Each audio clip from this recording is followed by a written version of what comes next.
estou aqui no computador, de última hora saí lá do nosso telefone, né? E viemos aqui do computador, estou com Fátima Agra, mas não me confundam, ela é a companheira de todas as horas, mas o nome aqui é Can Roberto. Que na graça de Deus, de Jesus, com a nossa convicção, com as nossas esperanças, possamos iniciar essa manhã, que é uma manhã de estudo. Estudo, primeiramente, para mim, que foi franqueada a palavra e a imagem, e a todos vocês, queridos amigos e amigas do Grupo Espírita Dr. Herman. Que a gente possa fazer aí uma provocação adequada, né? Não de insultá-los, mas de provocá-los no sentido do estudo, de buscar o esclarecimento. Aliás, eu começo pedindo licença novamente para usar aquela frase de Albert Einstein, esse grande cientista físico do século XX, que teve uma pegada humanista extraordinária. Nunca é demais repeti-lo quando ele diz: tudo aquilo que o homem desconhece não existe para ele. Portanto, o tamanho do universo de cada ser é o tamanho do seu saber. Vamos buscar agora esse esclarecimento. Nós vamos tratar hoje sobre fé. Aliás, o capítulo todo até transporta a montanha nessa alegoria extraordinária que traz essa parábola de Jesus, nos mostra o cumprimento que Jesus trouxe, esse espírito maior, esse norte da bússola do nosso íntimo, o espírito mais perfeito que esteve entre nós, para nos trazer esclarecimento de quem somos, de onde viemos e para onde vamos e do que precisamos. Aliás, no estudo Resultados da Fé, que a Ana fez a leitura de abertura, ele diz: meditemos sobre o serviço que estamos fazendo, que pretendemos realizar. Com quem?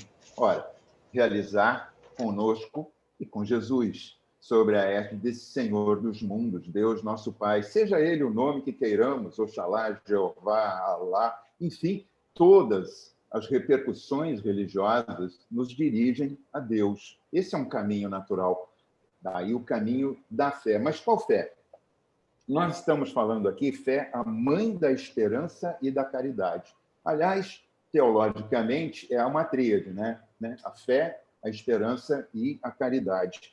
É uma virtude teológica, na verdade, esse conjunto. E quando ele fala mãe da esperança e da caridade, ele não está só na alegoria de mostrar essa doce presença que nós temos sempre da figura materna, que, na maioria das vezes, grande proporção, afora alguns espíritos que se perdem pelo caminho, a maternidade é uma cocriação, é o cocriar. Os homens ainda não têm essa experiência, precisam volver ao espírito como mulheres para ter essa experiência, que é uma experiência de vida, né? Cocriar, trazer ao mundo, né, vida.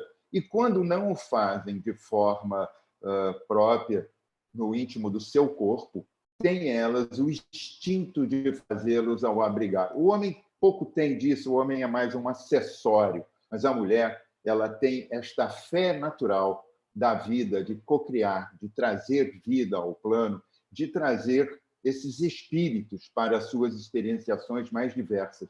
Muitas das vezes, espíritos que são totalmente contraditórios à razão daquele núcleo, daquela família já espiritual, mas que abrem mão desse processo. Então, realmente, mãe da fé e da caridade, né? A fé é essa mãe. Vamos lá falar. Qual a fé que nós temos, que nós estamos falando? Já acredito o mês inteiro e até a próxima semana estaremos todos realizando estudo através dessa passagem da Fé Transporta a Montanha, capítulo 19 do Evangelho. Qual a nossa fé?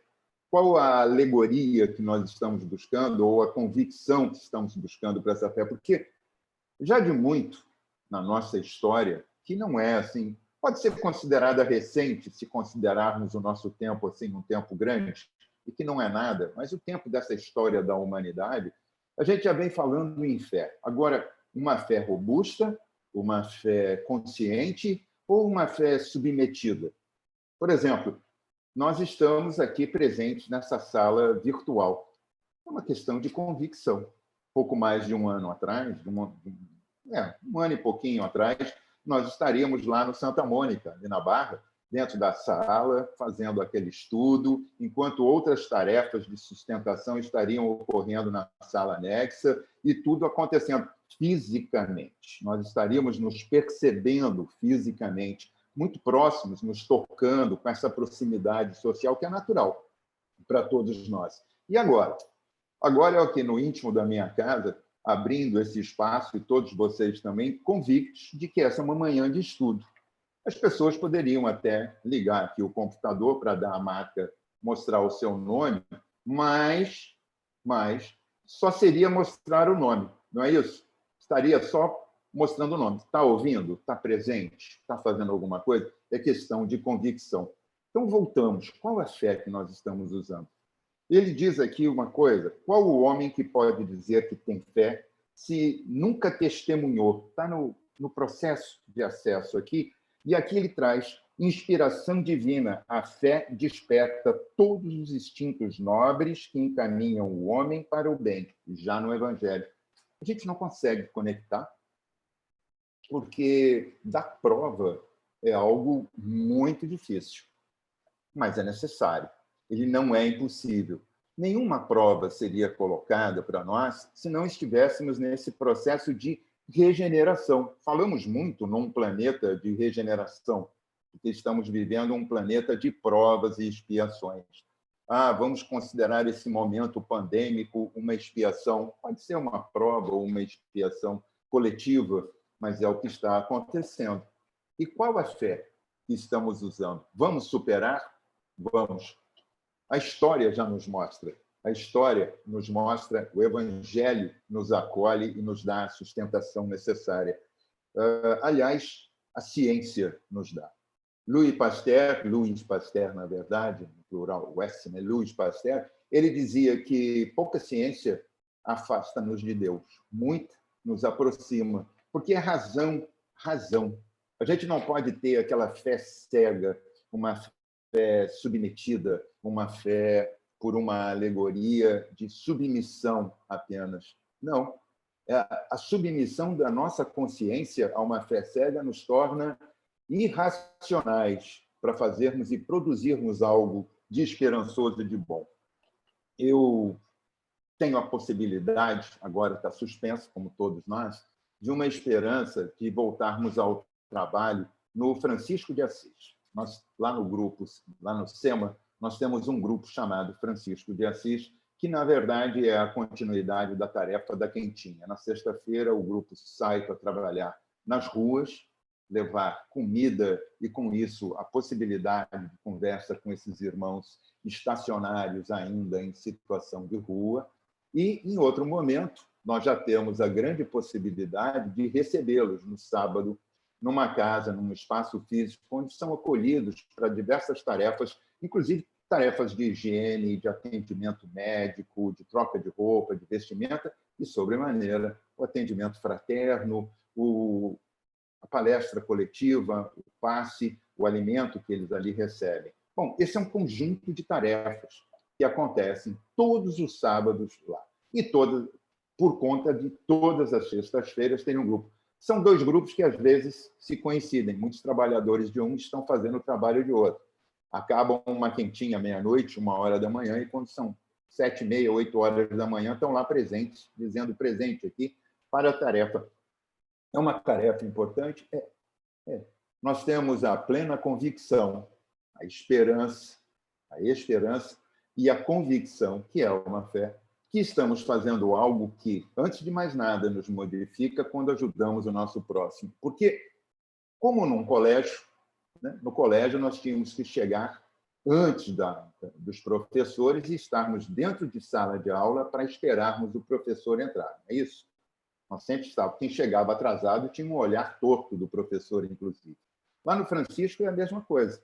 Nós chegamos um pouco antes, todo o grupo se organiza em quais tarefas, fazemos um preparo e depois são organizadas as tarefas, quem fica encarregado de quais os pontos, os setores necessários, e aí vamos recebê-los.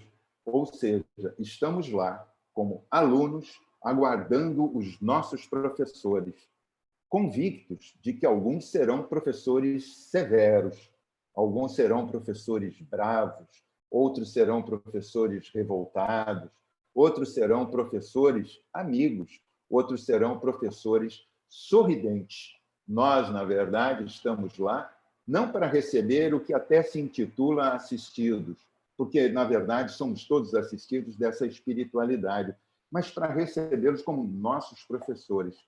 É fé, é convicção de que, através da doutrina, de todos os seus esclarecimentos, de todos os modelos que nos são apresentados, de todas as razões que são colocadas para nós, para que tenhamos, ela nos dá substância para que lá estejamos. Aliás, eu vou falar uma coisa.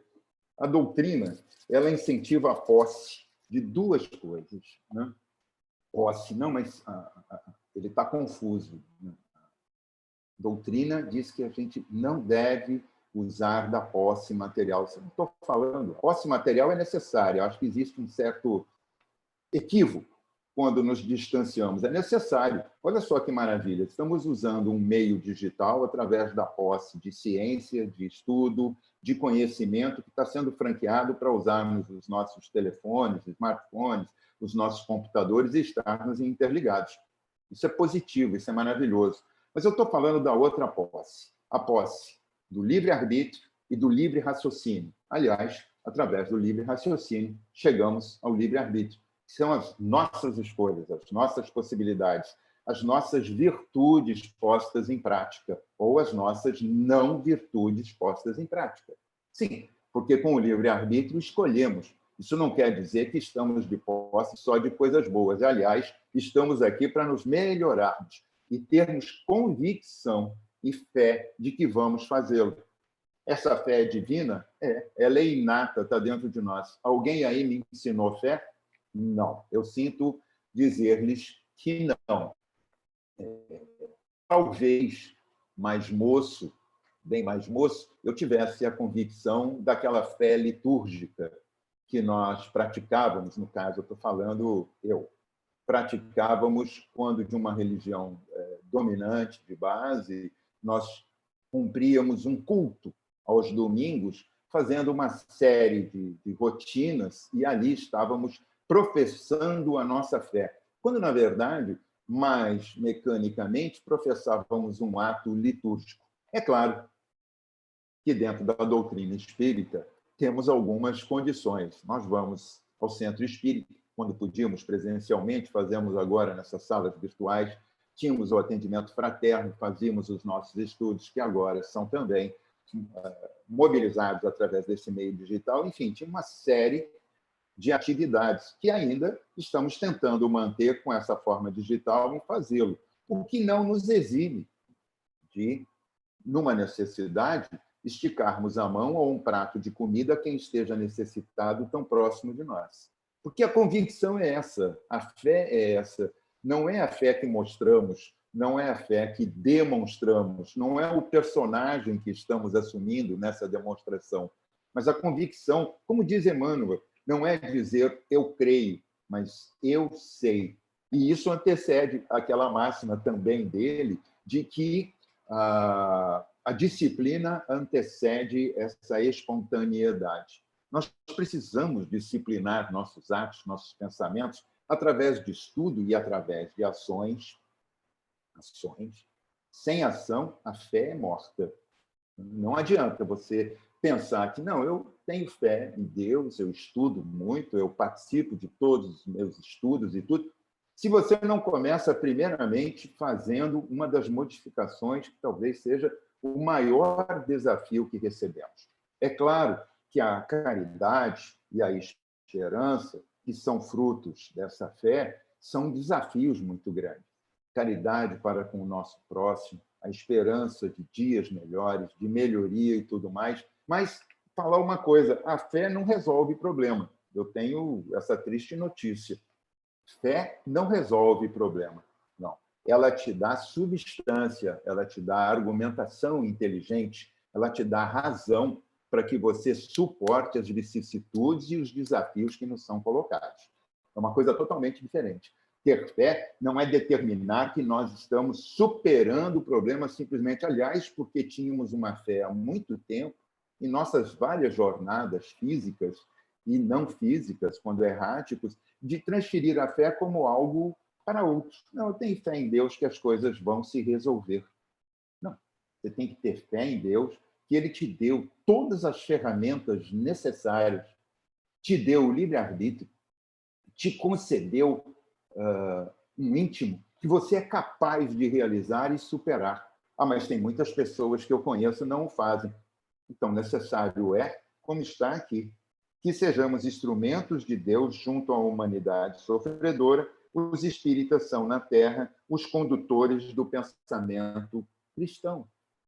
Os espíritas e os médiuns, porque médium não é um atributo somente da doutrina espírita. O médium, todos somos médiums, e outros com maior possibilidades mediúnicas são aqueles que trazem essa interação, trazem esse momento, trazem a notícia do mundo errático para nos sustentar as nossas convicções.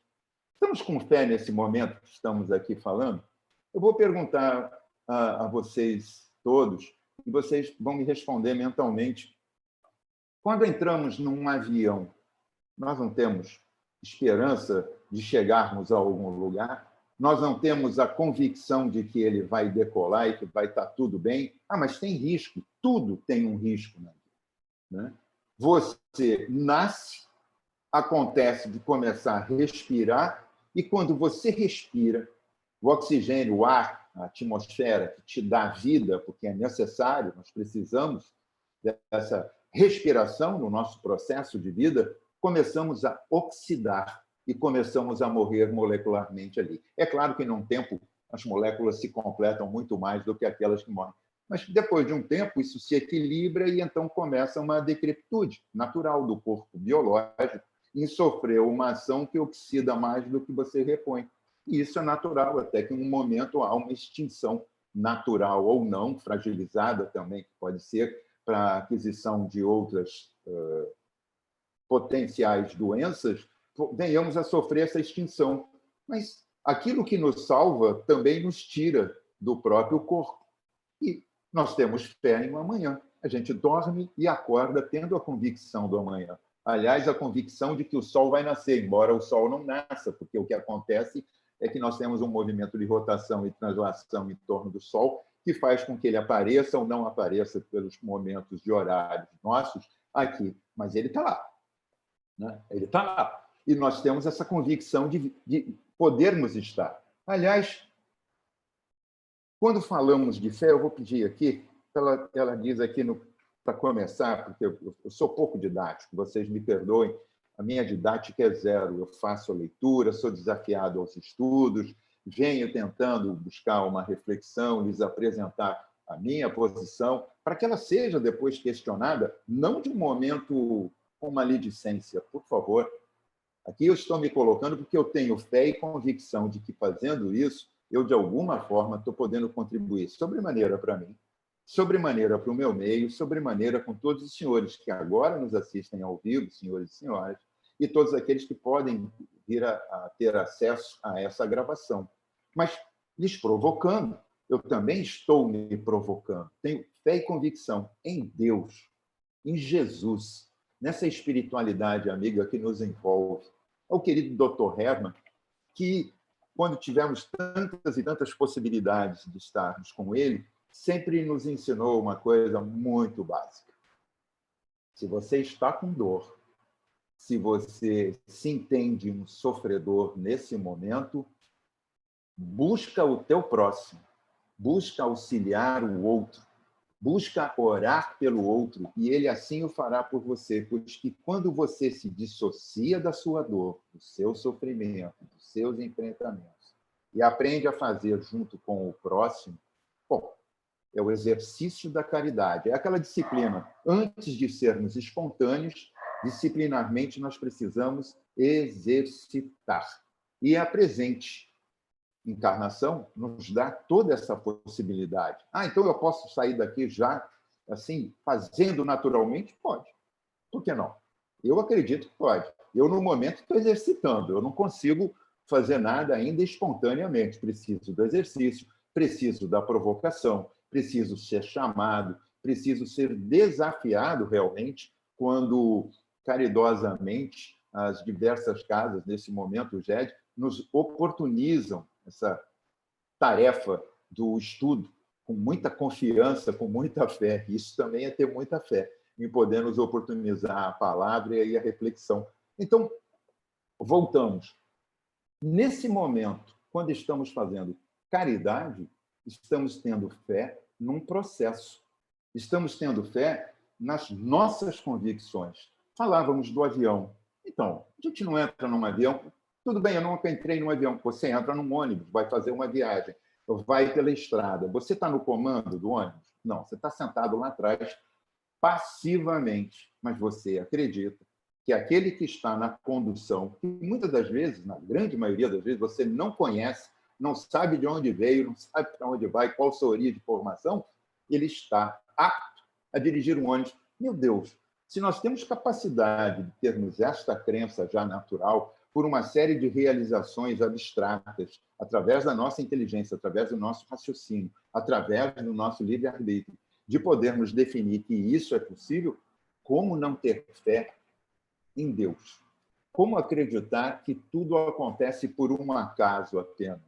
Não por menos, volto lá em Pasteur, um cientista que começa dizendo: pouca ciência nos afasta de Deus, muita nos aproxima. Simples assim. Parece tão óbvio, mas é simples assim. Aliás, essa passagem, esse texto é atribuído a ele através de uma passagem, uma atribuição que é feita na sua biografia, quando ele discute com um jovem a respeito do que é ciência e do que é o conhecimento através da Bíblia, na época, numa viagem de trem que ele realizava. Isso está aí na internet, ajuda a todos, e essas possibilidades hoje são várias, a gente tem acesso a todos esses conhecimentos quando buscamos. E buscar conhecimento é inspirar-nos, é termos a capacidade de realizarmos. Primeira fé é mudar a nós mesmos. Difícil, né? Eu acho. Eu não sei, as senhoras e os senhores, se está fácil para vocês, mas, no meu caso, eu acho muito difícil. Temos que ser a todo momento provocados, temos que ser até todo momento instigados, temos que ser lembrados de o que estamos fazendo aqui. Ah, eu estou aqui porque eu estou de férias. Não. Eu estou aqui porque vou fazer isso ou aquilo. Olha só, chegou uma pandemia que deu uma limitação geral. No começo da constatação dessa pandemia, no começo, nada se sabia. Era absolutamente novo. Sabia-se que era altamente agressiva e que dizimava. Mas o que era, não sabíamos. O que fizemos? Nos resguardamos, aqueles que puderam. Lixeiros, policiais, médicos, enfermeiros, todo o corpo médico, bombeiros e outras tantas atividades no campo, atividades fabris que ficaram produzindo alimentos, distribuindo medicamentos, não pararam. Eles se arriscavam e nós ficamos, a grande parte de nós, pelo que eu posso analisar, ficamos resguardados. Nos resguardamos por desconhecimento. E agora, passados quase um ano, por muita esperança, fé, está acontecendo o ato das vacinas, que são múltiplas, cada qual com um valor, cada qual com uma ação, mas elas estão acontecendo, é o gênero humano. Somos nós. Nós que, quando estamos no ar, voltando a falar de voar, porque é algo que nos é muito natural fazê-lo, nós temos lá um GPS, temos lá vários instrumentos que vão nos dar indicativo de rota, vão nos dar indicativo de altitude, vão nos dar indicativos externos meteorológicos, vão nos dar indicativos internos de funcionamento e gerenciamento de cabine, enfim, tudo aquilo é criação do homem. É criação do homem. Mas, para que ele pudesse criar aquilo, o homem teve que ser criado, e por Deus. É uma convicção absoluta. Criados simples e ignorantes, viemos ao longo de nossas jornadas fazendo aquisições extraordinárias e produzindo coisas extraordinárias no planeta. Essa epidemia, ela não é uma questão de culpabilidade de A, B ou C, mas é uma questão de nós superarmos. Eu tenho convicção de que vamos superá-la. Nós não vamos extinguir, nós vamos superar. A mesma coisa que aconteceu com a gripe espanhola, que já tivemos oportunidade de falar, e tantos outros também, é claro, há pouco mais de 100 anos. Mas com uma forma de ciência, de entendimento, de convicção, de conhecimento e de sabermos compartilhar com o próximo Aliás, esse está sendo um grande aprendizado, está separando o joio do trigo. Quem somos nós para compartilharmos ou não? Qual o nosso movimento mais egocêntrico ou qual o nosso movimento de maior desprendimento? Nós temos várias possibilidades desse exercício nesse momento pandêmico. O simples ato de usarmos uma máscara em público, nesse momento eu estou reservado dentro da minha casa, posso não fazê-lo. Mas quando em público, quando num lugar externo, quando fora, o simples ato de usar a máscara, por todas as suas características, ou seja, a capacidade de não transmissibilidade, né? A redução dessa capacidade de transmissibilidade e a redução na capacidade de absorção também, mas, sobretudo, de respeito ao próximo. É termos respeito, né? Não é termos a banal convicção, que é uma insanidade, de não usar e continuar fazendo festas e aglomerações porque tudo vai passar. Nós ainda estamos num instante de início de vacina. Nós ainda estamos num instante de imunização, que serão respostas múltiplas. Organismos múltiplos respondendo a ações várias que estão dando sua resposta e vão começar a criar. Nós precisamos de uma inteligência molecular que comece a multiplicar isso, e isso não vai ser do dia para a noite. Nós precisamos ter respeito e sermos caridosos com o nosso próximo, respeitando ele no seu limite, tendo a esperança de que as coisas vão melhorar, com a convicção de que elas vão melhorar, mas que tudo também depende, boa parte, das nossas ações, de nos limitarmos a transformação. Ah, mas eu gosto de sair, eu gosto de viajar, todo mundo gosta de um monte de coisa, mas nós estamos sendo chamados a abrirmos mão temporariamente de algo. Quantos de nós já não teve a experiência ou não está tendo a experiência de, infelizmente, conhecer alguém que está acometido pelo Covid? Ou, mais ainda, acometido pelas consequências de um Covid. Conseguiu superar, mas trouxe outras decorrências que estão limitando fisicamente ou até levando a óbito, até levando ao desencarne. Quantos de nós não conhecemos, não tivemos perdas de amigos, parentes nesse momento, agravados por esse Covid, ou até agravados pelo momento de tanto medo, de tanta passividade até, que nós não nos arrojamos a fazer essa mudança e não procuramos o socorro devido porque estamos acautelados por um temor absoluto de um Covid. Né? A questão não é ter medo absoluto, é ter respeito. É ter respeito por aquilo que a ciência está nos trazendo e que podemos fazer uso disso como um atributo. Termos fé e convicção disso. Fé divina. Deus não nos colocou nesse plano, não nos trouxe toda essa possibilidade para que viéssemos sofrer. Nós estamos aqui com uma ideia ainda equivocada do que é sofrimento, quando, na verdade, não existe sofrimento. O que existe são as nossas resoluções em superarmos aquilo que não praticamos ou não executamos adequadamente. Porque experiência nós realizamos diariamente e nos equivocamos.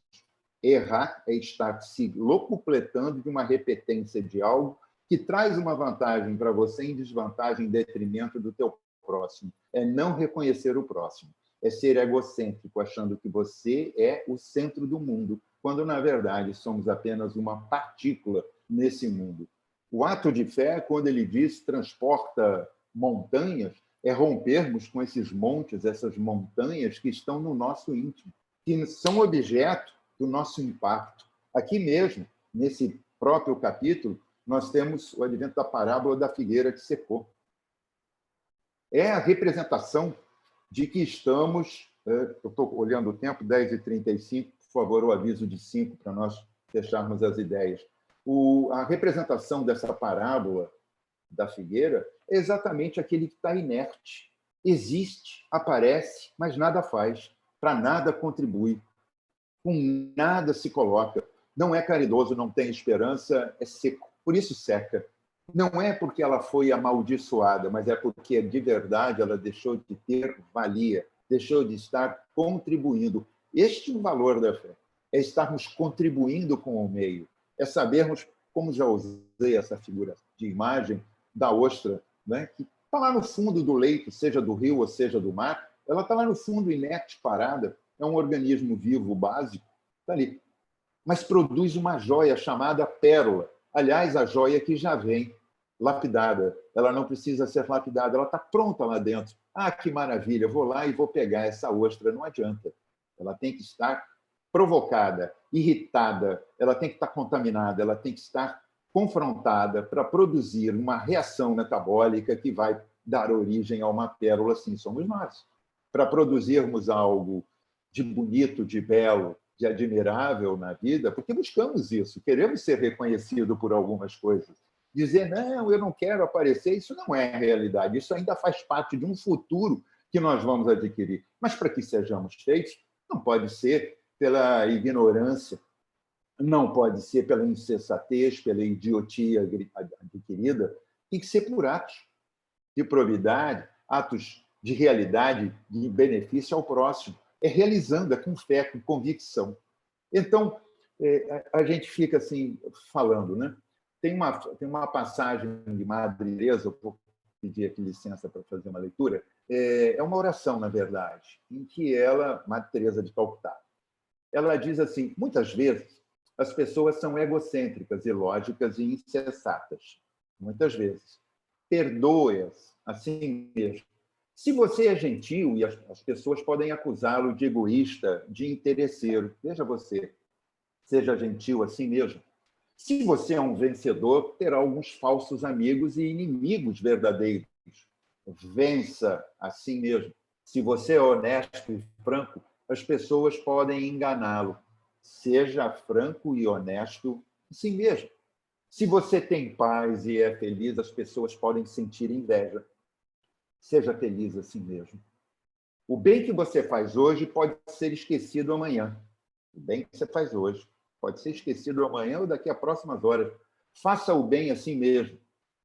Dê ao mundo o melhor de você. Mas isso pode nunca ser o bastante na visão do mundo. Dê o melhor de você assim mesmo, ela disse. Veja você que, no final das contas, é entre você e Deus, e não entre você e os homens. Fé, confia, aceita, entrega e agradece. É um mantra, e ele diz exatamente isso. Entrega, confia, aceita e agradece. Esse mantra para estar dentro de nós. Ah, vem dos Vedas. Não interessa a origem, interessa a sua importância, seu valor. Como é colocado? Porque é um mantra, porque se repete. E é na repetição que a gente faz essa metanoia, essa transformação, essa modificação nossa. Aliás, tem uma história, na verdade, uma lenda urbana, que diz assim, que um morador de rua sempre entrava numa igreja, todos os dias, às vezes entrava mais de uma vez na igreja, ficava ali logo no primeiro banco da entrada, em pé, nem se ajoelhava nem nada. Em menos de um minuto, ele olhava para o altar, baixava a cabeça e saía. O pároco dessa igreja, percebendo aquilo, um dia se aproximou dele e perguntou, meu filho, está precisando de alguma coisa? Ele disse, não, senhor. Meu filho, você mora onde? Eu moro na rua. Disse, mas ninguém pode morar na rua. Mas eu estou na rua, sim, senhor. Eu fico na rua. Tá bom. Então me diz assim, por que você entra todo dia, fica ali no cantinho do banco, logo da entrada, nem se ajoelha, olha rápido para o altar e sai? Ah, porque eu vou orar. Ué, mas você ora assim tão rápido? Você ora assim de forma... Ah, padre, me desculpa, mas é que eu não sei usar palavras muito elaboradas, muito bonitas. Eu faço uma oração muito simples. Eu entro na igreja e digo, oi, Deus, eu sou o Zé. E saio. E assim, repetidamente, todos os dias, ele entrava na igreja e dizia, oi, Deus, eu sou o Zé. E saía. O padre entendeu aquilo natural até que um dia percebeu a ausência e foi procurar a razão dele não estar mais aparecendo quando soube que ele estava acidentado. E num hospital ali próximo, ele falou, vou visitá-lo. Questão de caridade. E ao visitá-lo, chegou perguntando por ele, todos o conheciam, todos abriam um grande sorriso quando falavam do Zé, que estava lá na enfermaria, e foram muito solícitos e levaram o padre, fizeram comentários de que ele era uma alegria, uma constante presente naquele hospital, que estava em plena recuperação, mas que também ajudava muito no seu entorno. O padre, daquele jeito, chegou próximo ao leito onde ele estava, cumprimentou-o, sentou-se e diz assim, oi, Zé, tudo bem com você? Nossa, que felicidade te encontrar em plena recuperação e saber que você está tão bem. Agora, me conta um segredo agora, Zé. Me conta. Diz para mim, da onde tanta alegria e esperança em você?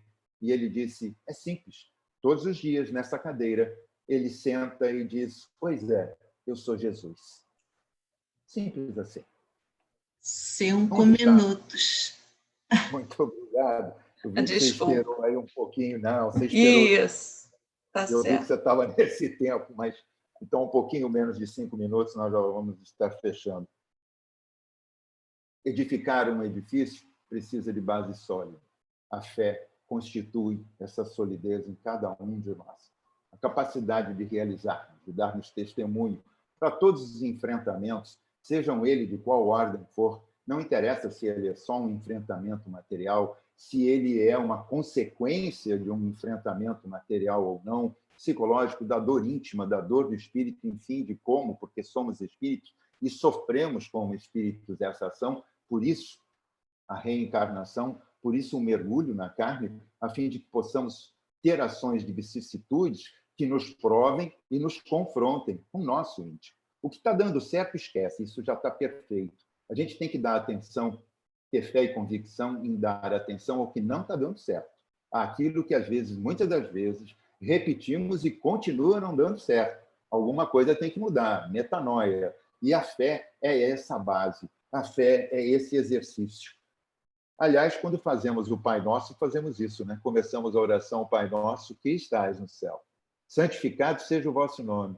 Venha a nós o vosso reino. A gente não pede para ir para o reino deles, ele diz, venha a nós o vosso reino. E seja feita a tua vontade. Não é isso que fazemos na oração? Seja feita, é uma condicional. É como o semeador, na sua parábola, para concluirmos essa oportunidade da expressão, eu estou trazendo essa parábola por uma coisa muito simples. O semeador saiu a semear. Ele sabia quem era, tinha convicção de quem era e do seu propósito, do que tinha que fazer. Ele saía a semear. Em algum momento, foi dito na parábola, todos os senhores e senhoras com certeza a conhecem e podem analisá-la com mais profundidade, em algum momento foi dito que a semente não aconteceu porque a semente não era boa? Não. O que não era bom era o solo. Fosse ele aquilo que caiu ao longo do caminho, e os passarinhos assim se tomaram de pegar aquelas sementes, o solo rochoso, o solo árido e espinhoso, enfim, o problema não estava com a semente. O problema estava onde a semente era colocada. Não havia a capacidade de realizar pela semente que era entregue. Mas o semeador, sabendo quem era, da sua convicção e do que estava fazendo e qual a sua destinação, continuou a semear até que ela gerou frutos. Isso fé, convicção, a fé de que a semente é boa. E por mais que em alguns momentos, esse ou aquele momento, a coisa não dê certo, ela vai frutificar. Nós estamos semeando para nós e por todo o longo caminho que estamos como jornadeiros. Tenhamos a convicção de sermos esses semeadores. Afinal, semear é uma proposta de auxiliar a Deus, como está aqui bem colocado. Instrumentos junto à humanidade sofredora, os espíritas são os condutores de pensamento cristão. Vamos semear esse pensamento do Cristo. Vamos semear a esperança de que ele é o norte da nossa bússola íntima e de que essa fé é natural de acontecer com razão, com lógica e com capacidade de fazermos o melhor pelo esse momento que nós estamos. Afinal, não vamos mudar o mundo, mas podemos mudar um pouquinho do nosso entorno. Aliás, podemos começar a mudança por onde é mais necessário, em nós próprios, em nós mesmos. Eu agradeço muito a oportunidade da reflexão e vou dar um último minuto dizendo o seguinte: o maior risco que enfrentamos não é o vírus, mas os demônios interiores da humanidade. Essa é uma palavra, na verdade, uma parte de um texto que foi escrito por Yuval Noah Harari, que é um historiador ateu, mas ele diz que os piores demônios estão no nosso egoísmo. Vamos pensar, vamos nos abrir, metanoia, mudar as nossas ideias, mudar os nossos conceitos, nos transformarmos para sermos melhor, como aquele melhor que buscamos para nós mesmos. Com fé, com dignidade, com esperança, tendo a convicção de que, através da caridade, podemos realizar muito para nós e para todos que estão ao nosso redor. Graças a Deus.